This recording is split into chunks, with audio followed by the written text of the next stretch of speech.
Hey everybody, I just wanted to make a video. It's actually an audio, it's not even a video because, well, that's just because it is. I wanted to start to talk a little bit about the vegan lifestyle and living, and I haven't made a video for a while. It's been probably 2.5, 3 months because I was gonna go vegan in August, and I ended up going vegan in April 19th, I think it was, and April 20th, April 19th, and I talked about a 10-step process to go all the way towards uh, super organic raw vegan House of Steel. And I talked a little bit on the earlier videos about what that is. And I wanted to, this is more of a check-in for you and for myself, just to let you know like how things are going and where I'm at. Okay, so nothing's changed since I went vegan on April 19th. I'm still vegan. However, I'm not perfect vegan, and I've got a chance to, see firsthand for me exactly what that is. I knew the next step is perfect vegan, and that's self-explanatory. We're perfect vegan. We don't have uh, any holes in that or whatever. Outside of, you're never going to be perfect, I guess. But I wanted to talk about what my staples are today, what kind of food I'm eating. A lot of you might snicker when I say it or whatever, but it's vegan in my book, and it's not perfect vegan. So we're going to have a lot of stuff that's not vegan, and but that's okay. Remember, this is a step process and it's a lifestyle change. That's what I'm learning more than anything. It's a lifestyle change. I listen to this one guy once in a while on the YouTube where he does the Google Hangouts. His name is Matt Monarch, and he's been raw for a long time, and lives in Ecuador, I believe it is. And I've heard him say many times that this is very much a lifestyle change. It's not like we just add more fruits and vegetables, or eat more this week or whatever. We're trying to transition out of the standard American diet into a plant-based diet, and if you want to, more from there or whatever. What I found is that early on, when I'm eating a regular standard American diet and I'm constantly obsessed with this health thing, trying to move back this way, and it's easier to go ahead and start and get in there gung ho and everything, and but after you've done it for a while, your body starts to heal up and change and acclimate, and you got to keep setting goals and everything. Elsewise, you will become stagnant or whatever. Okay, so some of the staples as a vegan that I'm eating, again, not perfect vegan, but some of the staples I'm eating are like, I do a lot of Chinese food. We've got Chinese food restaurants everywhere around us, and there's this one that I do. I always get the same thing pretty much. I do just mixed vegetables and garlic sauce. A lot of times I'll do like broccoli with garlic sauce, where it's mixed vegetables with an emphasis on broccoli. I'll have a ton of broccoli in there. I'm all about the broccoli, man, and I don't know a better way to get broccoli in your system for me than the Chinese food, because the way they do it or what they put in it or whatever, I mean, you can actually just gorge on that broccoli where you can't really do that raw broccoli or whatever. The same. One day, if I continue on, I guess I'll have to look forward to that. But so anyway, I do a lot of broccoli and garlic sauce, mixed vegetables, a lot of broccoli, garlic sauce, white rice, and I do egg rolls too. Now right away, where you're hearing that, hey, the broccoli, that's nice, the broccoli, but the garlic sauce is going to have fat in it, and you know how that goes, whatever. So right away, that's obviously not perfect vegan. And what else? So I do the egg rolls too, and the duck sauce. And the good thing is, this one Chinese restaurant I go to, they only, I never eat in. Also, I always get to go orders, but they only do vegetable egg rolls, which is really cool because every other Chinese food restaurant just about I can find, they all have vegetable spring rolls, but they all have either chicken or pork egg rolls. None of them have vegetable egg rolls, so it's a real luxury to for this one place to just have the vegetable egg rolls, which is what, just the cabbage inside, which is really good for you. But anyway, so we've got cooked and fried, deep fried egg rolls and stuff like this. But okay, another staple I do is I go to like a noodle house, a noodle bowl house restaurant where they do all kinds of noodles and stuff. And what I do there is my bread and butter there is Thai peanut, where they do it's the Thai peanut, and I sub the angel hair pasta for the normal whatever it is that they have, and I like the angel hairs, just real super thin, and I like that a lot. And I get it spicy, extra spicy. It'll come with a lot of different vegetables in there. Sometimes I'll get as much as like two, and eat on them for a day, day and a half or so. And so that's a big staple of mine also. And the third one that I do a lot is well, I do I think it's Moe's. A lot of you heard of Moe's Southwestern Grill, and you walk in, and they go, "Welcome to Moe's," and you want to just say, "Shut up." But I go in there and I'll do soft tacos. I rarely do hard tacos. I do like soft tacos, and it's every place has got a little bit different. See, I'll go in there and I'll get soft tacos, vegetarian. Sometimes I'll do tofu, um, but I really just like doing the vegetarians, which is the beans. They have pintos and black beans. So I'll do like four soft tacos at least, and do like two pintos and two black beans. So you're getting the different benefits of two different beans there. And I'll do like sometimes I'll do grilled onions and mushrooms, and there you are again. It's grilled in what, butter or so. So there's a dairy product right there that you're getting traces of that. And or sometimes I'll just do raw onions, and I do always do guacamole, and I pay extra for the guacamole because that's got so many benefits, and you got to get some food in there somewhere.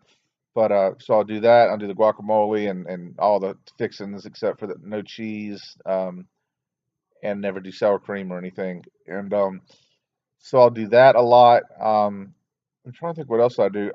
What I'm not happy with is I started off real strong with a lot of raw fruits and vegetables, and I've started to lean on mainly these three staples that I just talked about. Also Taco Bell. I'll go to Taco Bell and I'll get bean burritos with no cheese, like extra red sauce, extra onion. Sometimes I'll even get them to just do it with add rice and add guacamole on there to beefing them up a little bit. So that I'll do that too. That's another staple. I'll get three or four of those and eat on those all night. And but I want to start adding a lot more um, apples and oranges and stuff like that. Those two right there, apples and oranges, those are both raw, and if you just force yourself to eat on them or whatever, it seems to do my body real good.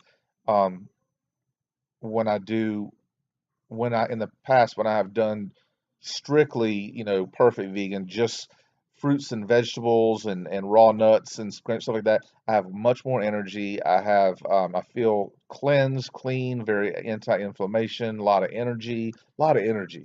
So now eating these staples that I'm talking about, the Chinese food, the the burritos, the noodle bowl, that's a lot of not raw. That's a lot of noodles and a lot of um, especially the Chinese food, and it weighs you down a little bit. You can feel it. You don't have as much energy. You still have a lot of energy today, still very healthy. But if you want that, that cream of the crop, that tip top energy, you really got to focus on raw food, the raw food, a lot of fruits, gorge on fruit.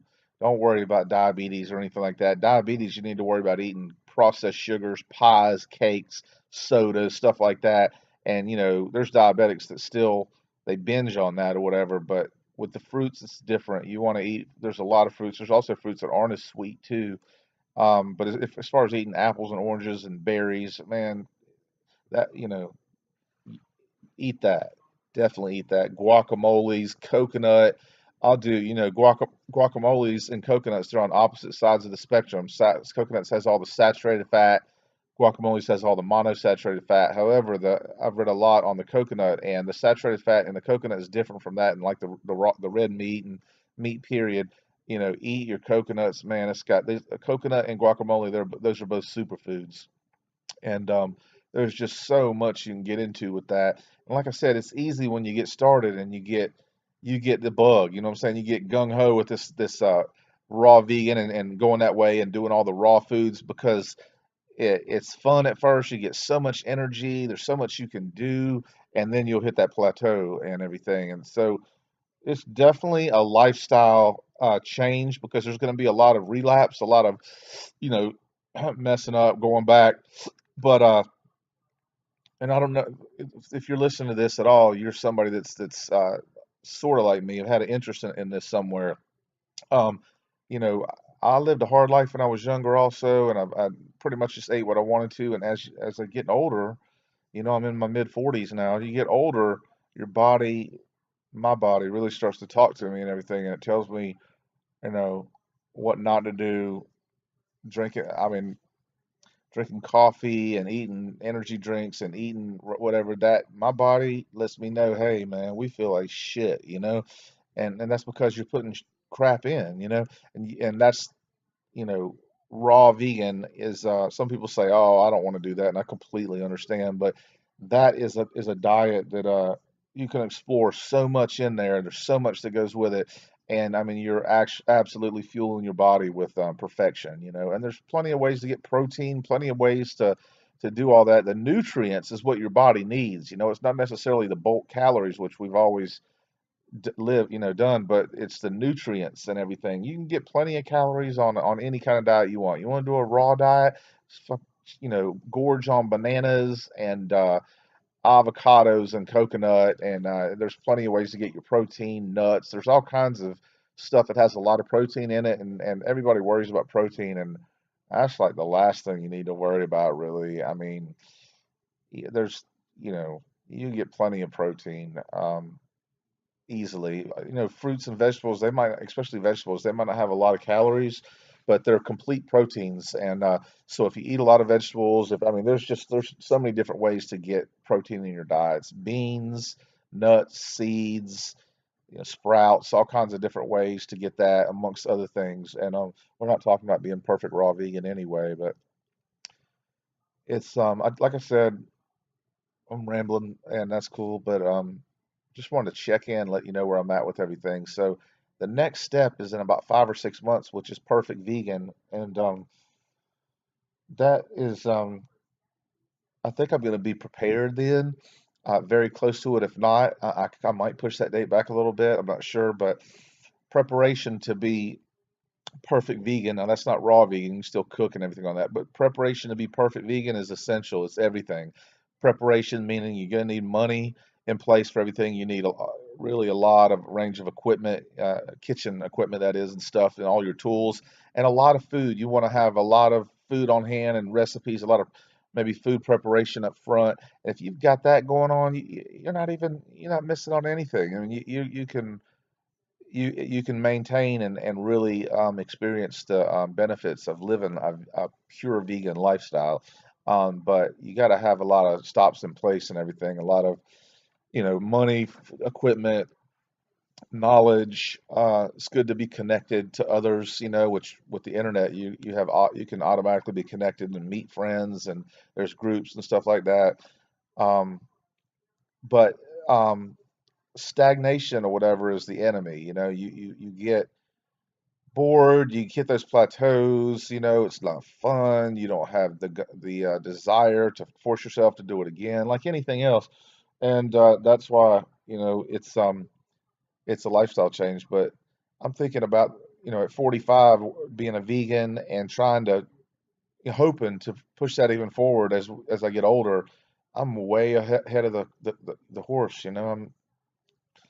I'm ahead of it, you know, I really am. These next whatever the Lord gives me for the rest of my life, the days that I have, they can become more and more healthy, and we can refine and refine more. We don't have to, you know, go the way of open heart surgery and cancer. So yeah, that can still happen, but it's gonna happen less for you if you're, you know, living healthy, and it's not miserable or anything. I don't miss I don't miss eating steak and ribs and stuff. It's been so long now. I haven't eaten red meat or pork in 5 years, 4.5, 5 years about, and I don't think about it. I don't think about it. I mean, I really don't. I see hamburgers on the billboards, and I just don't. It's just not part of my life anymore. I don't think about it, and you know, I'm sure I know there's things about red meat that are good for you. You know, the amino acids and whatever, but there's plenty that's not good for you. Don't fool yourself, you can't eat all that red meat and stuff like that, and also eat the apples and the oranges. Trust me when I tell you that they don't go together. You find somebody that you see eating steak and potato with butter and sour cream and stuff like that. I guarantee you those people aren't eating apples and oranges too, you know. And the ones that are eating a lot of apples and oranges, etc., are not eating that. So go figure. But sorry for rambling, and I know I've talked very unnecessarily and just, like I said, rambling or whatever, but I just want to do my check-in. What's today? Today is July the 19th, 2018, and look at that, it's 4:20, 4:20 p.m. God bless you guys.